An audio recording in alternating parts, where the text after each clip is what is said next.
What have I left undone? Thou shalt not change jobs, become self-employed, or terminate income. But what if... No! Thou shalt not buy a car, truck, or van unless you plan to live in it down by the river. Thou shalt not use your credit cards or let your payments fall behind. And this makes sense. Your mortgage lender will recheck your debt encumbrances before you close. So your debt to income ratio goes up. It indicates you're more of a risk to make your mortgage payments. Making big credit card purchases before closing is dangerous because it leaves you financially vulnerable. A mortgage can be denied at any time before closing, and you don't want to see yours fall through when you're so close to the finish line. Instead, save extra funds in case of emergencies. Thou shalt not spend the money you have saved for your down payment. This makes sense also. I should be writing this down on a tablet of some kind. Thou shalt not buy furniture before you buy your house.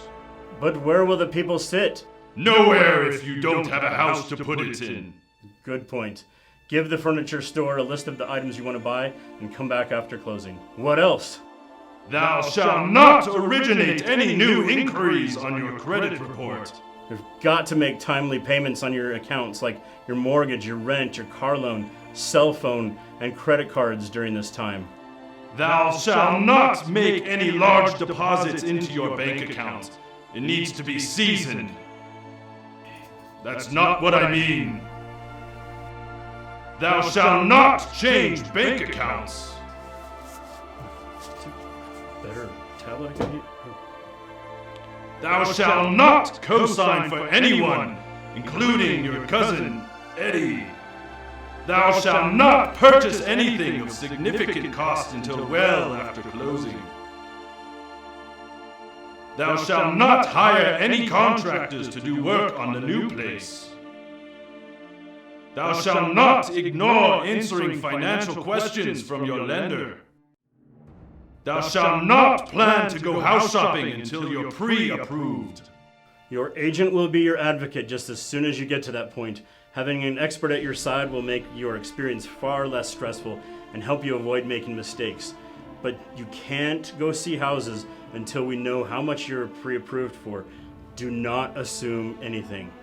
Thou shalt not negotiate for personal items with the seller until after you've negotiated for the major contract milestones, such as inspection and appraisal. Yes, this is a big one.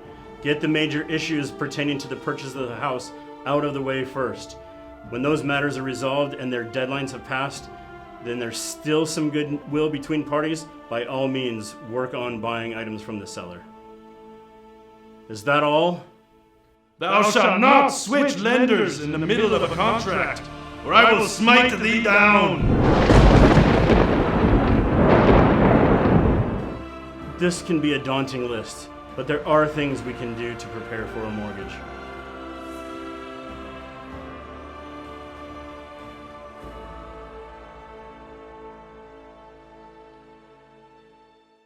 If you have a significant down payment, do get a proof of funds letter from your bank. They'll know what this is. Now, if you're borrowing from your 401k, do liquidate your assets into cash. Don't wait until you're under contract if you're getting gift money for your down payment. Do get a gift letter from the donor before you go under contract. Now, do be financially disciplined. I think that makes sense. And if you're married, stay married. If you're not married, don't get married during the mortgage approval process. Let me suggest this pro tip. Do not upset the mortgage gods. Okay, all right. These are hard lessons to have to learn on your own, but they've already been learned by someone else. I'm bringing them to you today so you can avoid making these same critical errors during the home buying process. It need not be any more stressful than it already is.